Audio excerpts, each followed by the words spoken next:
오늘 본문 말씀 시편 57편의 1절부터 11절에 있는 말씀으로 내게 은혜를 베푸소서라고 하는 제목으로 말씀을 상고하겠습니다. 하나님이 우리에게 은혜를 주셔야 우리가 살아갈 수가 있고 또 하나님의 은혜가 우리들에게 임해야 우리가 편안히 살 수 있음을 늘 생각하게 되어집니다.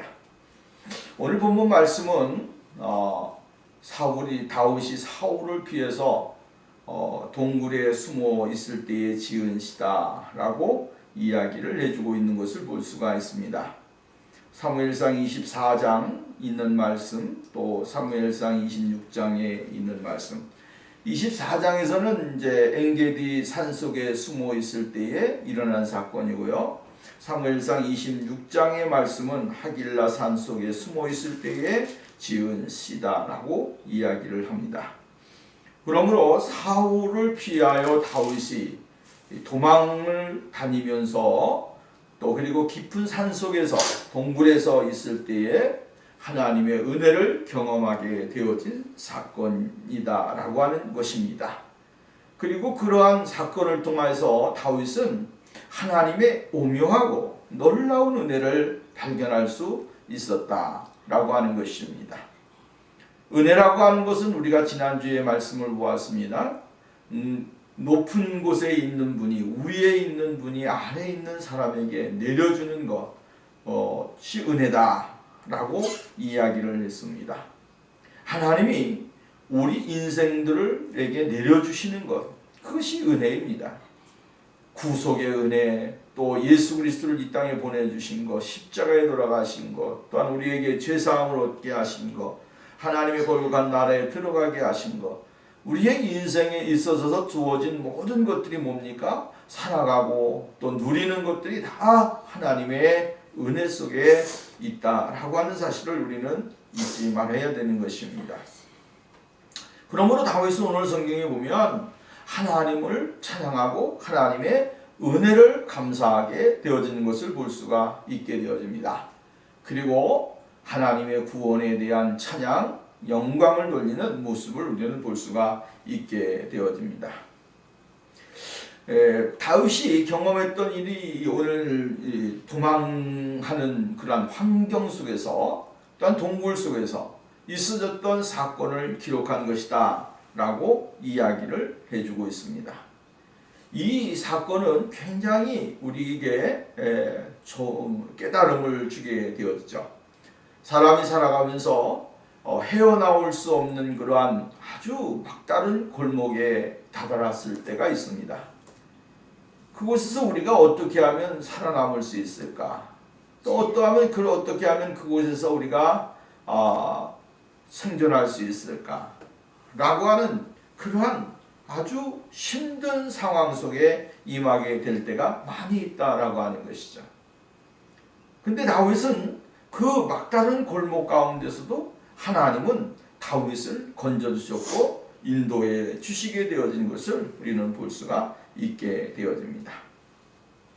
오늘 성경 말씀에 보면 표제의 표제에 보면 다윗의 믹다밋이 0장으로 알다스에세 맞춘 노래다 이렇게 이야기를 해주고 있습니다. 알다스에시라고 하는 말은 멸하지 말라라고 하는 뜻을 가지고 있습니다. 다윗이 사울을 죽일 수 있는 상황에서도 그를 죽이지 않았던 것, 그를 해할 수 있는 상황 속에서 그를 해하지 아니했던 것들은 바로 이 표제어에 나와 있는 말씀과 같이 알다스의 그 은혜가 다윗에게 임했기 때문에 그런 것입니다.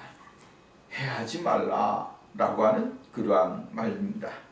멸하지 말라라고 하는 그러한 말인 것이죠. 이러한 다윗의 신앙을 우리는 보게 되어지죠. 다윗이 어떠한 믿음을 가지고 있었고 어떠한 계획을 가지고 있었고 어떠한 생각을 가지고 있었느냐, 그것을 우리들에게 보여주고 있다라고 하는 말씀입니다. 우리가 사무엘상 24장의 말씀을 보면 다윗이 이 동굴 안에서 사울의 옷자락을 뱀으로 베어 가지고 나왔다라고 이야기합니다. 사울의 깊은 잠에 들어있는 사울. 그러면 사울이 어떻게 깊은 잠에 들 수 있었을까? 하나님이 사울을 그렇게 깊은 잠에 들게끔 만드셨습니다. 다윗을 살리기 위해서 사울을 깊은 잠에 들게 하셨습니다. 그리고 그를 쫓아다니는 사람들까지라도 깊은 잠에 들게 만드셨다라고 하는 것입니다. 그리고 다윗은 사울의 옷자락을 잘라서 낳았다. 이렇게 성경은 이야기를 하고 있는 것을 볼 수가 있게 되어집니다. 그리고 그 옷자락을 뱀으로 인하여 다윗은 마음에 큰 아주 곧 찔림을 받게 되어졌다라고 사무엘상 24장 5절 말씀에 이야기를 해주고 있어요. 저 옷자락을, 사울의 옷자락을 뱀 것만 가지고도 다윗은 마음에 아픔을 느꼈다. 이렇게 이야기를 해주고 있는 것을 보게 되어지는 것이죠.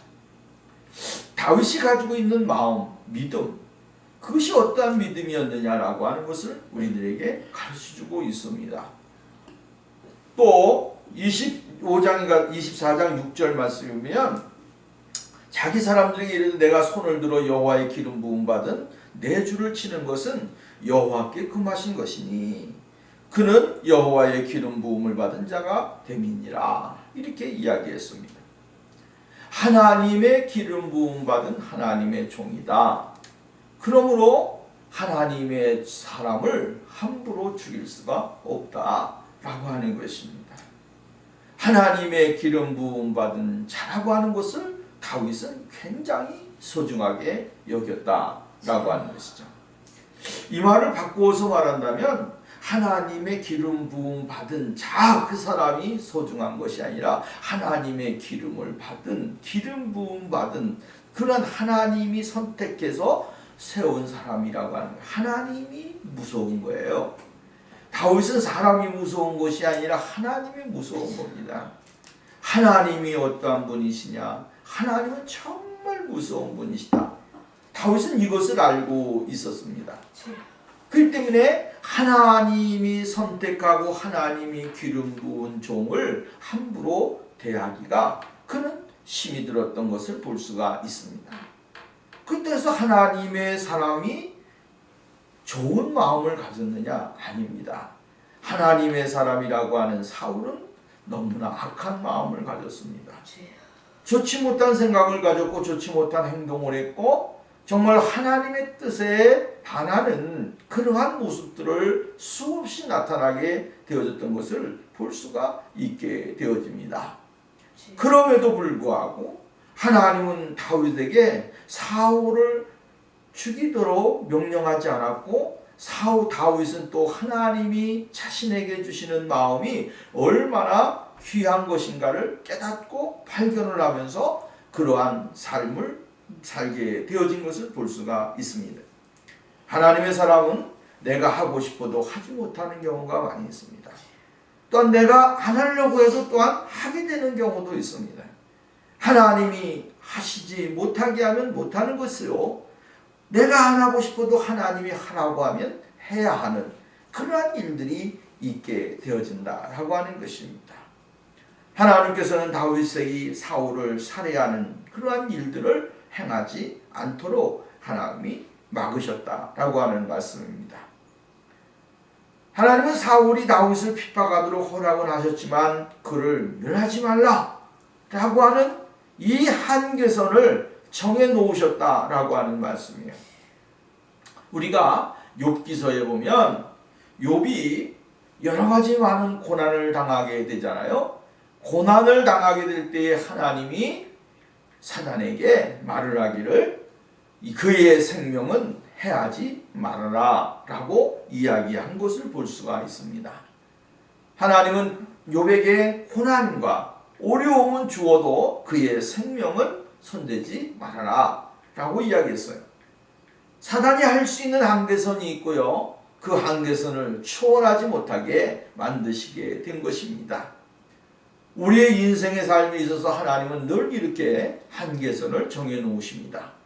그리고 그 안에서 우리가 하나님의 뜻을 따라 행할 수 있는 그러한 삶을 주시게 되어지는 것을 우리는 볼 수가 있게 되어집니다. 하나님의 백성들을 늘 안전하게 보호하시고 인도하시는 그러한 역사가 일어나게 되어집니다. 오늘 성경 말씀에 보면 1절 말씀부터 보면 하나님이여 내게 은혜를 베푸소서, 긍휼을 베푸소서, 내게 긍휼을 베푸소서, 은혜를 베푸소서. 내 영혼이 주께 피하되 주의 날개 그늘 아래서 이 재앙이 지나가기까지이다. 피하리다. 이렇게 있어요. 피한다. 피하는데 어디로 피하느냐? 주께 피한다. 이렇게 이야기했어요.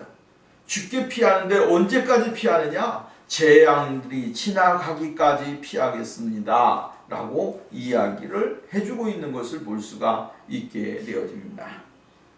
재앙이 지나가기까지 내가 피하겠습니다. 라고 하는 것입니다.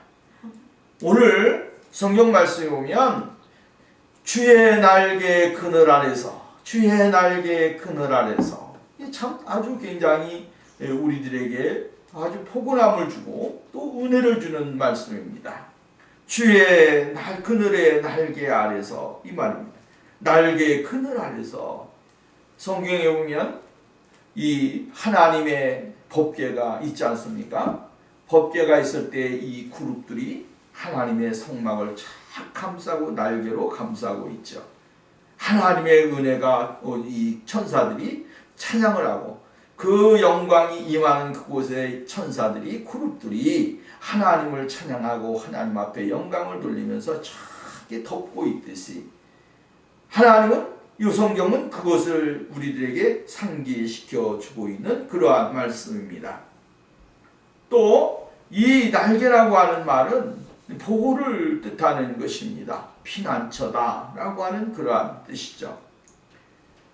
날개라고 하는 그 말의 뜻을 보게 되어지면 정말로 그 날개로 어미가 새끼를 품에 안고 날개 아래 품어서 어떠한 공격과 어떠한 위험도 당하지 않게 하기 위한 수단으로 사용되어진 것을 볼 수가 있게 되어집니다. 하나님은 하나님의 백성들을 그렇게 안으신다라고 하는, 품으신다고 하는, 어떠한 재앙이 있다고 할지라도 어려움이 있다고 할지라도 품어주신다라고 하는 그러한 말씀입니다. 피난처가 되셔서 하나님의 거룩한 백성들을 품어주시고 그 날개 아래 감싸주시는 놀라우신 은혜가 있습니다. 성경 17편, 시편 17편 8절 말씀이면 나를 눈동자같이 지키시고 주의 날개 그늘 아래 나를 감추셨다. 또 36편 7절 말씀이면 사람들이 주의 날개 그늘 아래서 피하나이다. 이렇게 이야기했어요. 또한 누가복음 13장 34절 말씀이면 암탉이 제 새끼를 날개 아래 모음같이 라고 이야기를 해주고 있습니다. 하나님께서는 하나님의 거룩한 사람들을 이렇게 보호하시고 인도하시는 그러한 은혜가 임하게 되어진다라고 하는 것입니다. 그러면 어떨 때에 그러한 은혜가 주어진다고 이야기해주고 있습니까? 여기 오늘 성경 말씀에 삼키는 재앙, 삼키는 파멸, 이러한 것이죠. 폭풍우, 이러한 것들이 있을 수가 있다라고 하는 말씀입니다. 하나님은 하나님의 거룩하신 은혜를 누리고 살아가는 사람들에게 이러한 고통이 임하게 될 때 하나님은 그러한 은혜를 주시는 것입니다. 사실 이 주의 날개와 이러한 피난처는 운유적인 표현이에요. 우리가 신명기 32장에서 처음 나오는데 독수리가 새끼를 이렇게 품은 것 같이 라고 하는 표현으로 하나님의 사람들이 하나님의 백성들을 사랑하시고 인도하시는 또 안전한 지대에서 하나님의 보호를 받을 수 있는 그러한 환경을 만들어주시게 되어짐에 대하여 이야기를 해주고 있습니다. 이 말을 바꾸어서 말한다면 세상에 부패하고 타락하고 또다 힘을 합치는 불의의 세력들이 얼마나 많이 있습니까? 기세등등하면서 권력을 가지고 힘을 가지고 강한 사람들이 약한 사람들에게 고통과 괴로움을 줄 때가 굉장히 많이 있다라고 하는 것입니다. 근데 이러할 때 하나님은 하나님의 거룩한 사람들을 지켜주시고 인도해 주신다라고 하는 말씀입니다. 재앙이 계속되는 것이 아니라 재앙이라고 하는 것은 늘 끝이 있다는 것을 기억해야 됩니다. 악은 계속되지 못합니다. 끝이 있습니다. 그 끝이 있다고 하는 사실을 깨닫고 그 끝 건너편에 뭐가 있습니까? 하나님의 놀라운 사랑과 은혜와 축복이 있다라고 하는 말씀. 네? 주님 안에서, 주님에서의 안정, 주님 안에서의 평안함, 주님 안에서의 복이 있다라고 하는 사실을 잊어버리지 말아야 된다라고 하는 것입니다. 존 칼빈은 우리들에게 이렇게 이야기를 해주고 있습니다. 우리에게 번영의 축복을 즐기도록 허용되는 평온한 시기가 있다. 그러나 고난의 폭풍우가 우리에게 갑자기 불어닥치지 않으리라고 장담할 수 있는 날은 우리 생애 중 단 하루도 없다. 그렇지만 하나님께서 그분의 날개 아래 우리를 보호하실 것이라는 확신을 갖는 것이 필요하다라고 이야기합니다. 그러니까 우리의 인생의 생활 속에서 매 순간마다 무엇이 있다고 하는 것입니까? 재앙이 있고 고통이 있고 또한 괴로움이 있을 수 있다라고 하는 것이죠. 그러나 그거 가운데서도 칼빈은 뭐라 그랬냐면 하나님의 날개 아래 우리를 보호하실 것이라고 하는 확신을 갖는 것이 필요하다라고 하는 거예요. 어떤 환경이 주어진다고 할지라도 하나님이 우리를 보호해 주실 것이라고 하는 확신, 믿음, 이것이 우리들에게 있어야 우리가 승리할 수 있는 사람이 될 수가 있고 삶이 될 수 있다라고 하는 말씀입니다. 2절 보시면 이렇게 이야기합니다. 2절 말씀에 내가 지존하신 하나님께 부르짖으며 나를 위하여 모든 것을 이루시는 하나님께로다. 어려운 가운데 다윗은 뭐라 그랬냐면 지존하신 하나님 앞에 부르짖었다라고 이야기를 해주고 있는 것을 볼 수가 있게 되어집니다. 이 지존하신 하나님은 무엇입니까? 지극히 높으신 하나님. 이것은 합성어로 이루어졌는데 이 합성어는 성경에서 두 번뿐이 나오지 않고 있는 것을 볼 수가 있어요. 오늘 본문 말씀하고 시편 78편 56절에 있는 말씀입니다. 이 지극히 높으신 창조주, 또한 최고의 통치자, 최고의 권위자를 이야기해주고 있는 거예요. 그러니까 오늘 지극히 높으신 하나님, 지존하신 하나님께 부르짖으며 라고 하는 말은 지극히 높으신 창조주, 최고의 통치자, 최고의 권위자라고 하는 그러한 말의 뜻입니다. 그 하나님 앞에 부르짖는다라고 하는 것입니다. 곧 나를 위해 모든 것을 이루시는 하나님께로다 라고 이야기합니다. 다윗은 이 하나님을 기도의 대상으로 삼았습니다.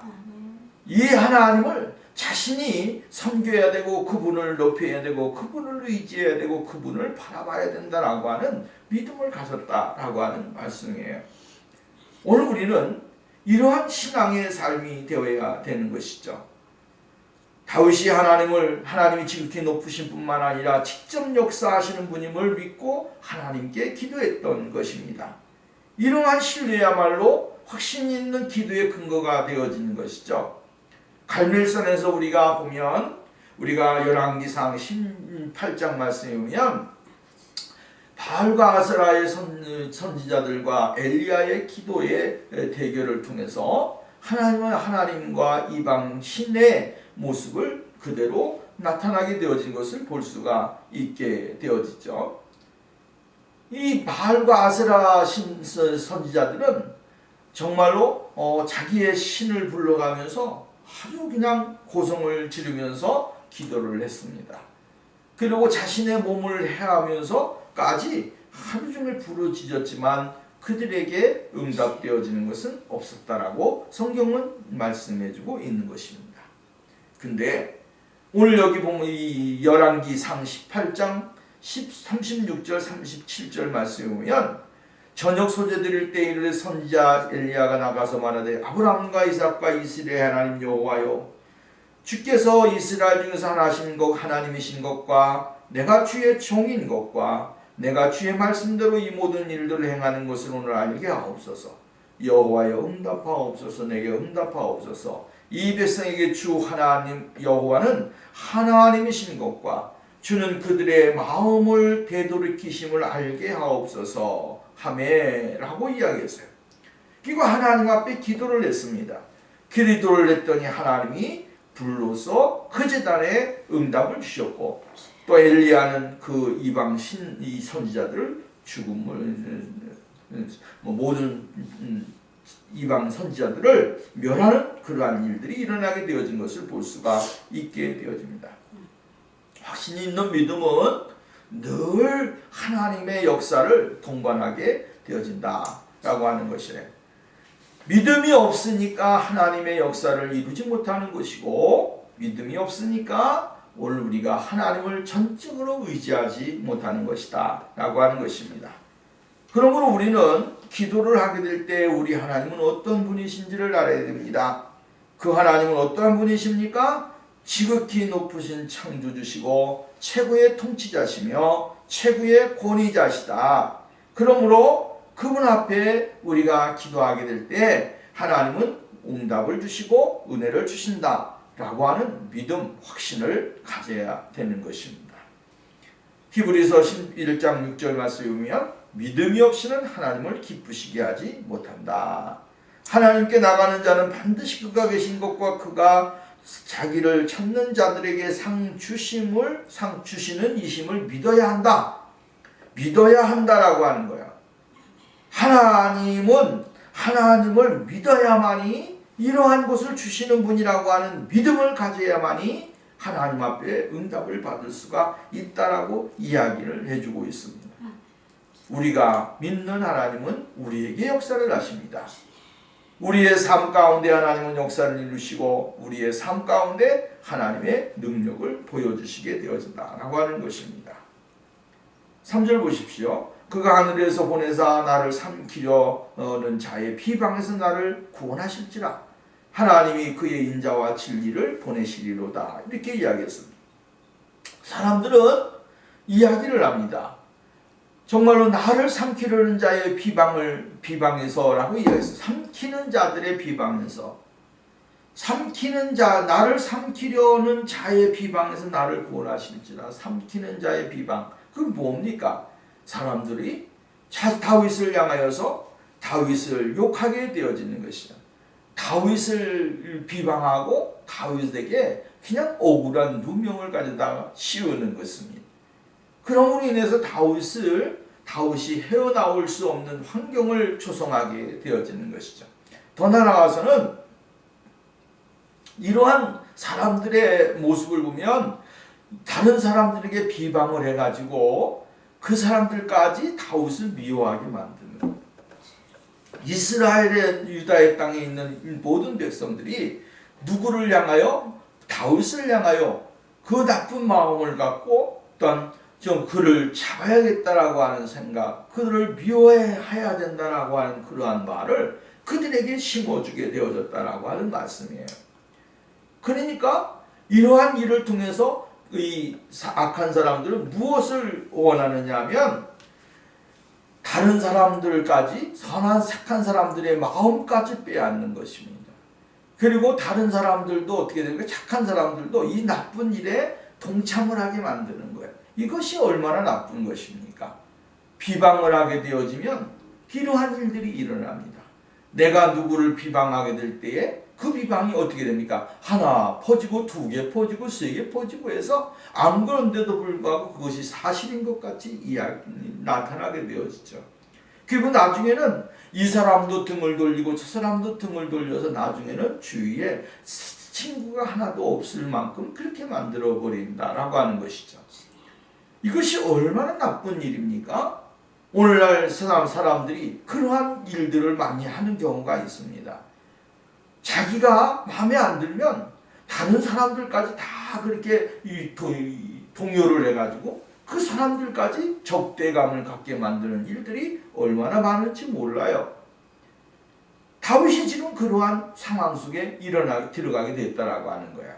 내가 미워한 사울이 미워하니까 사울의 사람들이 그냥 이스라엘 전역에 다윗을 비방하는 말을 막 하는 것입니다. 그러니까 뭣도 모르는 백성들은 다윗을 잡으려고 거기에 가담을 하게 되고 더 넓은 지역으로 다윗의 비방을 널리 전하게 되어진다라고 하는 것입니다. 이러한 것이 얼마나 악한 일이고 나쁜 일입니까?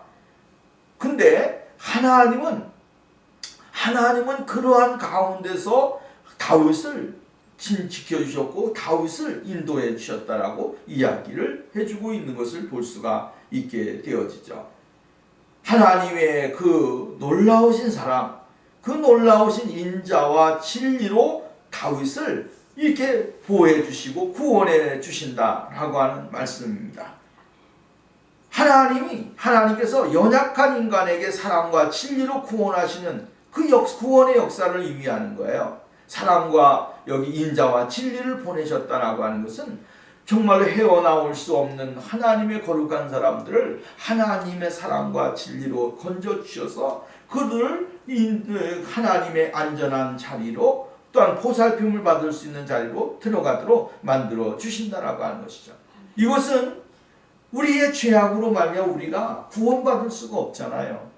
우리가 구원받을 수가 없고 우리가 헤어나올 수 없는 그러한 죄인임에도 불구하고 하나님은 그 아들 예수 그리스도를 이 땅에 보내셔서 그 예수 그리스도로 말미암아 우리가 구원을 받고 자유함을 누리며 하나님의 사랑과 은혜를 누릴 수 있는 귀한 복 있는 역사를 있게 들게 만드는 그런 축복을 주시게 되어지는 것을 볼 수가 있게 되어집니다.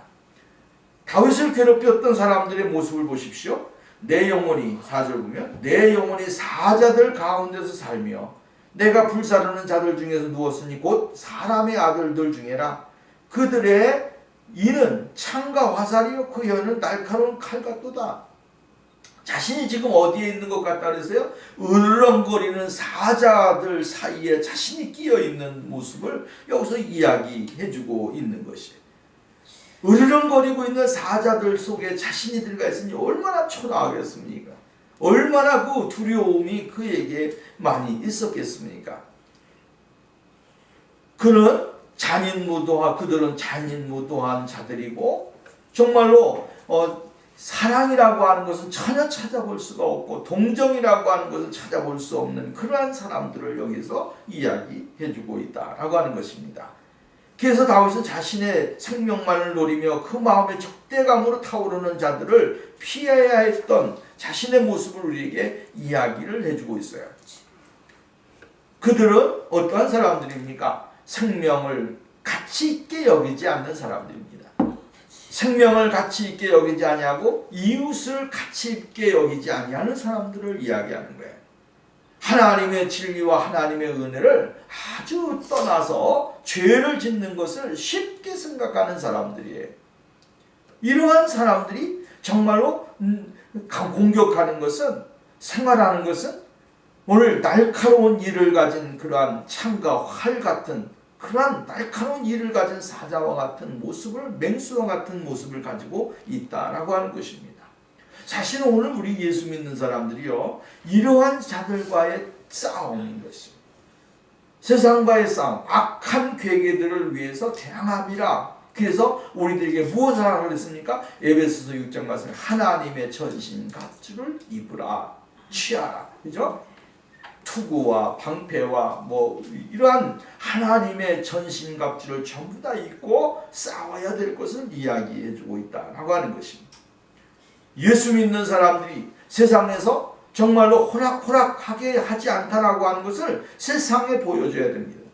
그리스도인들이 하나님의 은혜로 강하고 담대하고 더 나아가서는 이길 수 있는 능력이 있는 그러한 살아있는 사람들이라고 하는 것을 보여주어야 된다라고 하는 거예요. 로마서 3장 13절로 14절 말씀이면 저희들의 목구멍은 열린 무덤이요 그 혀에는 속임을 베풀며 그 입술에는 독사의 독이 있고 그 입에는 저주와 악독이 있다. 이러한 모습을 가지고 있는 악한 사람들을 향하여 오늘 우리가 맞서서 싸워야 하고 대항해야 되고 하나님의 진리와 은혜를 통해서 사랑을 통해서 우리가 이겨야 되는 것입니다. 이러한 것은 결국은 세상을 향하여 담대하게 이길 맞서서 싸우면서 나가야 하는 그리스도인들의 모습을 이들에게 이야기해주고 있는 것입니다.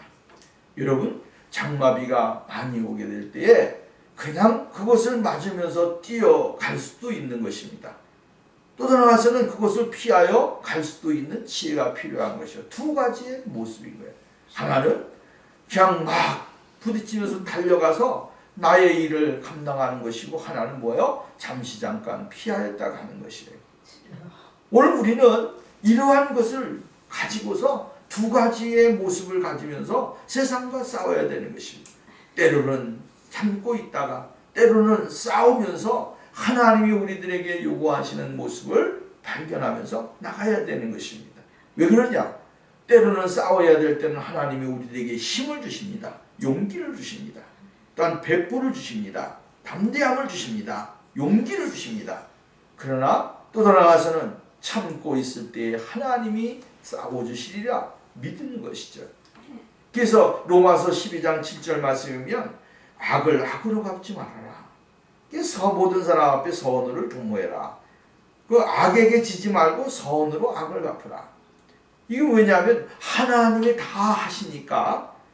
로마서 12장 말씀이면 하나님이 악인에게 갚아주니까 하나님의 사람들이 행해야 될 것이 무엇인지를 이야기해주고 있다라고 하는 말씀입니다. 자신의 구원이 궁극적으로 어떠한 결과를 가져온다 그랬냐면 6절 5절 말씀이면 하나님이여 주는 하늘에서 높이 들리시며 주의 영광이 온 세계 위에 높아지기를 원합니다.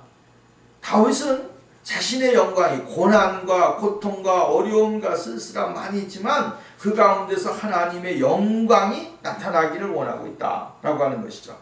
하나님의 영광이 드러남으로 인하여 모든 사람들이 다 하나님 앞에 무릎을 꿇고 영광을 돌리게 되고 하나님은 살아계십니다. 하나님은 살아계십니다. 하나님은 역사하십니다. 하나님은 오늘 우리에게 이러한 일들을 행하셨습니다. 라고 하면서 하나님의 영광을 드러내게 되어지는 것을 볼 수가 있게 되어집니다. 우리는 하나님의 영광을 드러내는 것, 하나님의 영광이 나타나는 것, 그것이 제일 중요한 것이죠. 너희는 먹든지 마시는 곳은 하나님의 영광을 알아. 우리가 주기도문에서 자주 고백하는 것, 하늘에 계신 우리 아버지여 이름이 거룩히 여김을 받으시오며 주님의 이름이 거룩히 여김을 받으시는 것, 그것이 뭡니까? 하나님 앞에 영광을 돌리는 게, 우리가 행하는 모든 일에 하나님의 영광이 되어지고 하나님의 크신 은혜가 임하게 되어지는 것이죠. 왜? 하나님은 영광을 받으시기 위해서 어떠한 일을 행하십니까? 6절 보면 그들이 내 걸음을 막으려고 그물을 준비하였으니 내 영혼이 억울하도다. 그들이 내 앞에 웅덩이를 파서 자기들이 그 중에 빠졌도다. 준비해 놓은 것이 있지만 그것이 뭐예요? 허사로 돌아가게 만들어 주십니다. 그리고 하나님이 그들 다윗을 통해서 어려운 가운데서 승리하게 만들어 주시는 것이죠. 왜 그러냐? 하나님의 지혜일 뿐 아니라 하나님은 공의로운 심판자시다라고 하는 거예요. 하나님은 그 모든 것 가운데서 하나님의 놀라우신 은혜를 나타내게 되어지는 것을 볼 수가 있어요. 그래서 다윗은 여기서 이야기하는 게 뭡니까? 나는 내 마음이 확정되고 확정되어 싸우니 내 노래가 내가 노래하고 내가 찬송하겠습니다. 7절 보면 확정됐다라고 하는 말은 고정되었다, 확고하게 되었다라고 하는 뜻이에요. 네? 확정되고 나는 내 마음이 고정되어졌다 이 말이에요. 세팅됐다라고 하는 거예요. 확고하게 됐다라고 하는, 더 확실해졌다라고 하는 거예요. 내 마음이 고정되었고 확실하게 되어졌다. 왜? 무엇을? 하나님이 이러한 일을 행하시는 일들을 보게 되어지니 하나님을 찬양하고 하나님을 노래하는 것, 하나님을 영광 돌리는 것, 그것으로 그의 마음 모습으로 바뀌어지게 되어졌다라고 이야기하게 되어진 것을 볼 수가 있게 되어져요. 우리는 하나님의 행하시는 일들을 보면서 하나님은 이렇게 행하셨구나. 그렇기 때문에 내가 더 하나님을 경외하고 하나님을 더 경배하고 하나님을 더 사랑하고 하나님 앞에 나가야겠다라고 하는 믿음을 갖는 것. 이게 뭐예요? 다시 한번 우리의 모습을 발견하는 것입니다. 그래서 내 영광아 깰지어다 비파야 수금아 깰지어다 내가 새벽을 깨우리다. 이 내 영광아 라고 하는 것은 명예를 뜻하기도 하고 또한 영혼을 보는 영혼으로 보는 사람들도 있습니다. 또 일부 신학자들은 이 혀라고 이야기하는 경우도 있습니다. 그래서 내 혀로 하나님을 찬양한다 이 말이죠. 언제? 새벽을 깨운다라고 하는 거야. 깰지어다 내가 새벽을 깨우리로다. 여기 오면 하나님을 찬양하는 그것은 비파와 수금아 깰지어다 내가 새벽을 깨우리라. 고난과 연단 속에서도 무엇을 하겠다는 거예요? 하나님을 찬양하는 그것을 계속 이어가겠다는 거야. 지금은 어디 있다고 하는 거예요? 터널 속에. 암울한 그러한 터널 속에 있지만 밤이지만 그러나 분명히 하나님은 다윗에게 무엇을 주시겠다고 하는 거예요? 새벽을 주신다는 거예요. 새벽은 무엇을 의미합니까? 새로운 날의 삶의 시작이에요. 또 더 나아가서는 어두움이 지나고 난 다음에 비치는 빛이에요. 그러니까 하나님은 다윗은 뭐라고 이야기하는 거냐면 지금 내가 어디에 있다고 하는 거야? 터널 속에 있다. 캄캄한 밤 속에 있다라고 하는 거예요. 그러나 하나님은 분명히 내 입술을 통하여 내 심령을 통하여 나의 삶을 통하여 하나님을 찬양할 수 있는 그러한 찬양의 날이 시간이 오게 만들어 주실 것이다 라고 하는 거예요. 그러니까 내가 새벽을 깨운다라고 하는 거예요. 그 새벽에 뭘 하는 거예요? 아침에 점토오르는 이 환한 세상을 보면서 하나님을 찬양하게 되어질 것이다 라고 이야기를 해주고 있는 것입니다. 그러므로 오늘 우리는 이 하나님 이 세상에서 힘들고 어렵지만 분명한 건 뭐예요? 새벽이 온다는 거예요. 그 새벽에 우리 하나님의 놀라우신 구원의 은혜를 감사하고 찬양하고 우리에게 베풀어 주신 놀라운 일들을 찬양하게 되어질 것이다 라고 이야기를 해주고 있는 것을 볼 수가 있게 되어집니다. 또 마지막으로 우리 9절 말씀부터 11절까지 보면 이렇게 이야기합니다. 주여 내가 만민 중에 주께 감사하며 문나라 중에서 주를 찬송하리다. 무릇 주의 인자는 커서 하늘에 미치고 주의 진리는 궁창에 이르나이다. 하나님이여 주는 하늘에서 높이 들리시며 주의 영광은 온 세계에 높아지기를 원합니다. 라고 이야기를 해주고 있는 것을 볼 수가 있습니다. 인자라고 하는 말은 자비, 친절, 변함없는 사랑을 의미합니다. 주님의 그 놀라우신 그 자비와 친절과 변함없는 사랑은 하늘에 미친다라고 하는 거예요. 끝이 없다는 거예요. 끝이 없다는 거예요. 끝이 없어요. 그리고 진리라고 하는 말은 성실, 경고의 뜻을 포함하고 있어요. 그러니까 하나님의 그 성실하심과 경고하심은 궁창에 이른다 이 말이에요. 모든 세계에 이른다는 거예요. 그러니까 하나님의 자비와 친절과 변함없는 사랑 그리고 성실하심과 경고함 이것이 우리 모든 세계 속에 풍성하게 임하게 되어진다라고 이야기를 했습니다. 그러면서 그 하나님의 무한하신 은혜가 백성들에게 임함으로 다윗에게 임함으로 그 하나님을 찬양하고 그 하나님 앞에 영광을 돌린다라고 이야기를 해주고 있습니다. 오늘 우리 신앙인의 시야는 현실 속에서 체현되지 않고 더 깊게 열려야 하고 또 그 열려진 눈으로 하나님의 섭리와 하나님의 사랑을 발견하는 것 이것이 아주 아름다운 것입니다. 오늘 우리가 신앙의 삶을 산다라고 하는 것은 하나님의 위대함을 발견하는 거예요. 우리가 찬송가 41장에 보면 주 하나님 지으신 모든 세계에 보면 후렴에 이렇게 주님의 높고 위대하심을 내가 찬양합니다. 주님의 높고 위대하심을 찬양합니다. 이것이 바로 신앙의 절정이에요. 우리가 생활하고 있는 이 세상 속에서 하나님의 구원의 놀라우신 은혜, 하나님이 섭리하신 은혜를 발견하면서 주님 앞에 영광을 위해 생활하는 것. 그것이 바로 그리스도인들의 삶이라고 하는 말씀입니다. 그러므로 오늘 우리는 주님의 높고 위대하심을 내 영혼이 찬양하네. 이 찬양이 우리의 심령 속에서 울려나오고 퍼지게 될 때에 진정한 구원의 감격과 구원의 은혜를 누릴 수 있는 사람이 된다라고 하는 사실을 우리는 잊지 말아야 됩니다. 오늘 우리는 다윗이 암울한 환경 가운데서도 실망하지 아니하고 하나님을 바라보았습니다. 그 환경 가운데 하나님을 찬양했습니다. 그 환경 가운데 하나님의 놀라우신 구원의 계획을 발견했습니다. 우리 모두가 이러한 믿음을 가지고 다윗의 신앙을 본받아서 절망하지 아니하고 실망하지 아니하고 하나님을 바라보면서 나가는 그러한 신앙의 삶이 우리에게 있어지기를 주의 이름으로 부탁드립니다. 기도합니다.